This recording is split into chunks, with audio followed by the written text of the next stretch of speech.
Gutter man. What up? What's going on? What's up, nephew? Huh? What's up, nephew? Ain't shit, man. Chilling, laid back. Oh, man, they're watching some old country nigga shit.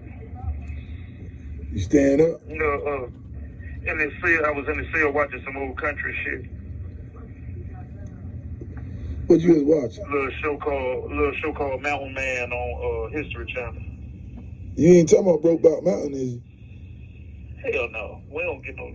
Hell no. Damn, that's some gay shit. It's called Mountain Man. It's called Mountain Man. It's about teaching people how to survive in the mountains and stuff. Yeah. How to hunt and track and all that shit. That shit good. I like that. Just That's life. That's life. You need to know how to do all that. Yeah. I love that joint. Nobody like watching it. Yeah, I love that joint.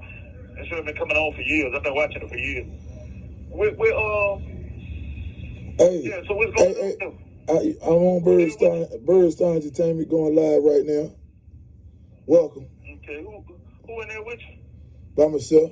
I just finished singing about you. Oh, okay. Yeah. That's crazy. I just say free Gutter Man. Yeah, go ahead, bro. You got it. Go ahead. No, I forgot what you were going to say. I just finished singing about free Gutter Man. Oh, okay. Yeah. Well. So is you able to record it? You already being recorded. All right. So I'd like everybody, on Birdsong Entertainment, to check out Dumbhard Entertainment website.com and order my books titled Word is Bond Still, The Scroll, that's what it is. And I got plenty of other ones coming, and they'll be out to you soon. But I would like for you to support that because that's a movement for freedom and support for my kids and family. So I really appreciate everybody, And if you like it, leave a review. Thank you. Okay. You ain't done yet. You ain't done yet, bro. You still on. But they got that. Everybody heard that, just like you said that. I just want to say, what kind of man you is now, man? What you stand for? Okay, well, right now, first and foremost, I stand by and for God. Right. That's first and foremost in my life. That's the change that brought about my change. Because without him, without him ain't nothing possible. So with him, all is possible. So, I've been in a situation to where I had to learn how to accept disappointment. So, and that's what this situation here calls for, a lot of disappointment. But with God, once you get blessed and you're in His grace, you don't have to settle for disappointment no more. Yep, I know. So, and then at the same time, I'm always been a family man because we was raised in a good family. Right.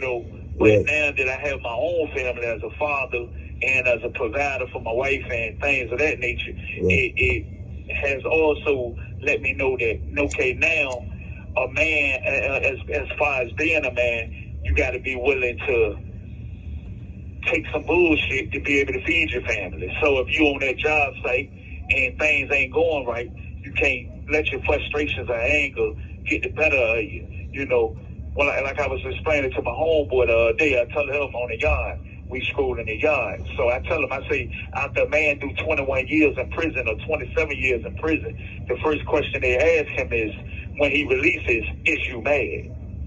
And the reason that they asking you that is because they want to be sure that you're humble from returning from such a vicious cycle or a cycle that makes a person, in most cases, more aggressive. So they want to be sure that you're humble because in life, the laws is created strictly for public policy, meaning public peace. So any crime that you commit is a disturbance of the peace. So long as you ain't disturbing the peace, they don't care what you do. So That's basically what it boils down to. Robbery, you disturbing somebody's peace. Right. Murder, you're disturbing some peace. Right. Or trespass, you're disturbing some peace. Right. Grand larceny, you're disturbing the peace of the public. So therefore, they feel like you need to be exiled from society. So the question I always ask them, okay, is the punishment in the exile to prison or prison itself? See, and that's where we as a society go wrong, because the exile to prison is the punishment itself. While the person is in prison, it's the prison's job, or the corrections department job, as the name so eloquently puts it, correction. It's their duty to rehabilitate you and give you a rehabilitative nature. But in Virginia, they're strictly stuck on punishment. So their sole thing is to constantly punish you, and they ain't trying to correct you. They care less to correct you. They more so now is based off the laws of equity, and that's what has took over the world, commerce.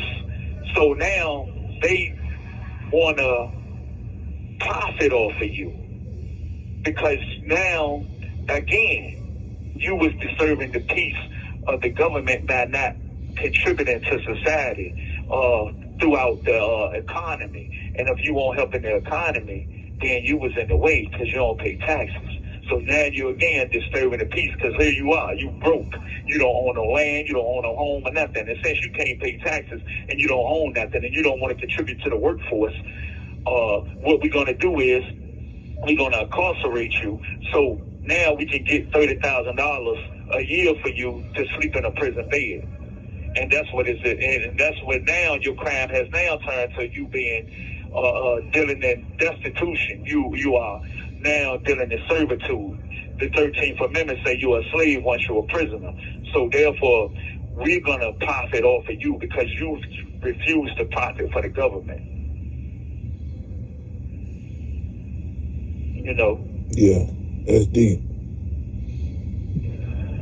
You know, Keep going, bro. You got it. Go. So you have to change on multiple levels.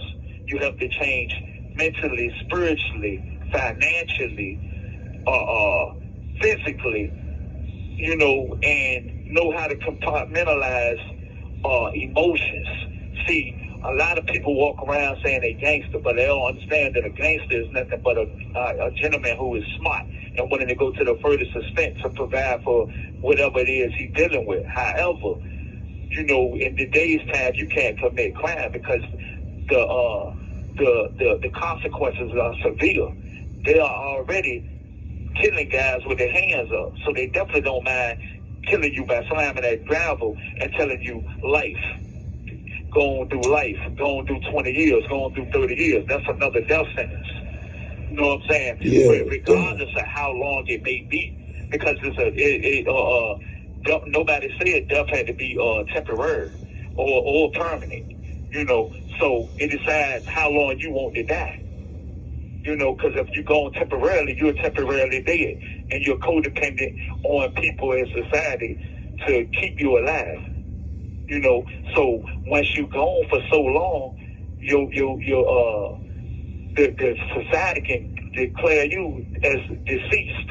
When a woman and a man is married, and that woman has that man has abandoned his wife for so long, she can file abandonment to the courts, and you know they can. And if you ain't been heard from, you are deceased. And that's what we are. No matter how long you've been incarcerated, you are deceased. So now, a deceased person has to have a beneficiary. So someone has to control the estate. You are the estate. Your body and your mind and everything belongs to the state. And at the same time, your mind don't have to belong to the state. You can be free as long as you deal with God. Now, but on another level, as far as equity law, your Social Security and birth certificate and things of that nature is registered with DMV. Nobody's questioned this. Why is this registered with the Department of Motor Vehicles? Because you are a vehicle for the government, you know, for the laws of equity. We will use you as a vessel to generate funds. But nobody questioned this. And then they got this thing, it's called, I don't want to say it because I don't want to mispronounce it. But the theory of it is saying that something has been some way for so long, people believe it to be true. You know, like the law. Virginia is dealing with a codified law system. You know, they got statutes. It's a fiction. It's man-made. It don't come from the Ten Commandments. So it has no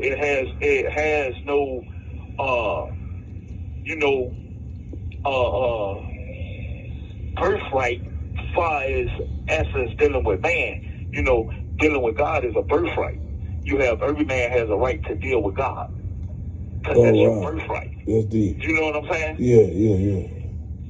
So far as dealing with the government, that's a choice. You don't necessarily have to deal with the government. But once you start dealing with the government, you automatically have to suffer the government's consequences because you accept the government's privileges. Now hold on. Let me interrupt you, nephew. Okay. I seen a video. I don't know if you ever seen it, but it's a video, and it's been some time. The video been circulating probably about 5-6 years ago. I think it was 2 or 3 years ago when I first seen it.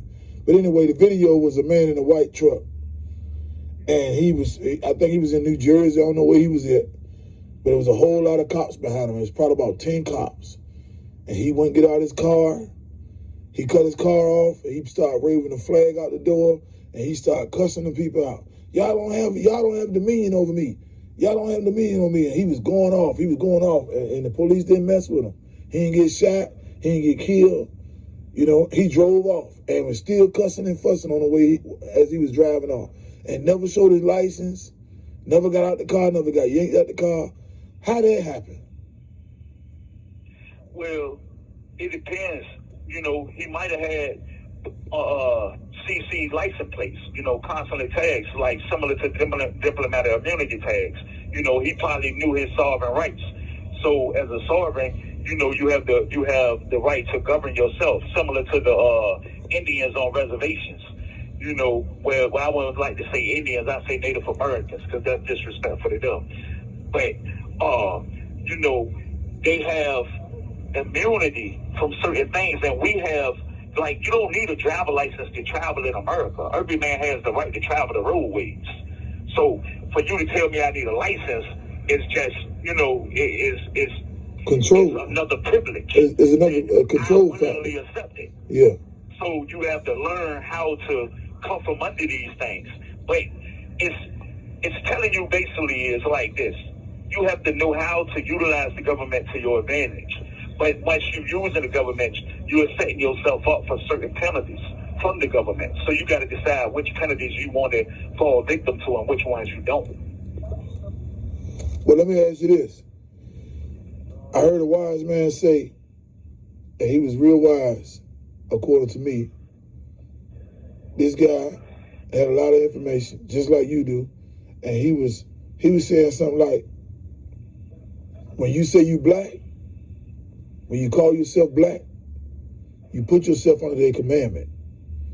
And it's kind of like what you saying, like, I mean, I'm trying to make sense of this situation, because the last thing you said was you have the CZ rights and you can govern your own self.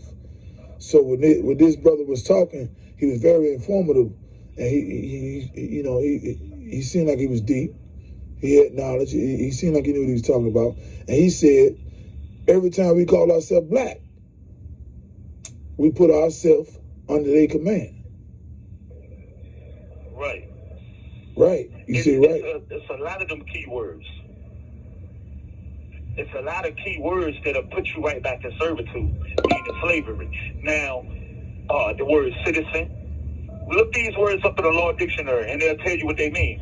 The word citizen, the word when they ask you, do you live in a certain state, you say you reside in that state, or you're a resident of that state. All of these things will put you back into slavery, because that means that you are a ward of the state. again, you're accepting the state's privileges. So there's a cause and effect for everything. So it's like when a man step in the courtroom, you step in the courtroom, they ask you, do you understand the charges against you? You say, yeah. Because you thinking there's meaning understanding as in comprehension. They're not talking about comprehension. They're asking you, do you stand under the fictitious name that they created? That's why your name is a straw man name on all legal documents, because they don't have the power to do business with the live and flesh you. So they created the corporation you, which is the straw man name. Look up the word straw man, you will see that it's an intermediary, meaning a go-between to do business. Simple as McDonald's is, or any other corporation. Like the United States is a corporation now. It's a business, and the states are its subcontractors or basically like when like if I have a franchise and I have franchisees. And that's what basically the United States is. And when the states joined the union, they said that they would join the corporations. So now, here we are as part of these corporations, because now we just became a part of what? The national deficit, which is $1 trillion something. That's why they're saying. That's why the Republicans, they know the truth. The Republicans, they actually are right when they say, okay, you giving this stimulus money out. Of course, we needed it. People was hurting. You know, people was poor. You giving the stimulus money out, but at the same time, you're telling them their grandkids is going to have to pay this back. You know why they're going to have to pay it back? Because they created the Social Security Act. And then once they created these acts, and then your parents signed your birth certificate over to the government and it's registered with DMV, it says that, okay, I'm willing to pay through blood, sweat, and tears. I'm willing to pay this money back. Each member of each household owes at least $80,000 to the national deficit. But how do you be born into debt? You're born into debt as you are a part of a state tail, and a state tail is an inheritance for someone in common law from England. This has been this way since, you know, they came to America, and it was this way, and it was that way in England before America was discovered. That lands had to be conquered and acquired, by the king. You was the king's loyal subjects. So when you came and planted your flag in America, you said, by the king, I take this land. So they took the land from the Indians and told the Indians, you didn't have right to use, you had right to use this land, but you didn't have title or deed to this land. So the Indians said, what is he talking about? We don't know nothing about a title or deed. We have our own system. They said, well, the king and the queen told us that you must have a title and deed to claim something. We got title and deed because we have authority from the queen and the king to take your land. And that's what they did. Now they try to come back and say they gave the Indians reparations by saying we give them casinos, we give them their own court systems and their own hospitals, and they govern themselves. However, that's really not a deal. You gave them casinos, they live well. It's better than the deal we got. It's better than what the black man got, that's true indeed. But at the same time, how do you give me a piece of something? You have 1 minute remaining. Hey, you calling back, bro? You calling back? I would have to call back. I have to give my Well, just tell us why. Tell us. All right. Well, tell us why you got to be free. Then tell us why you got to be free. Tell us why you should be free. Hurry up. I need to be free because I love God and I love my family, and I need to be free because I want to be better for myself and be a provider and leave something when I die for my kids. You know, because I don't want them to struggle and go through what I'm going through. You know, and be victims of destitution. God help. That's why I need to be free. You know, so I can be a provider. Because that's all a man can do. Return home. An animal even knows that he must reproduce. You coming home, nephew? Yeah, man. I love you, man. I love you, bro. Stay up. All right. Later. I'll call back when he finished. All right. I'll be waiting. All right. Later. All right.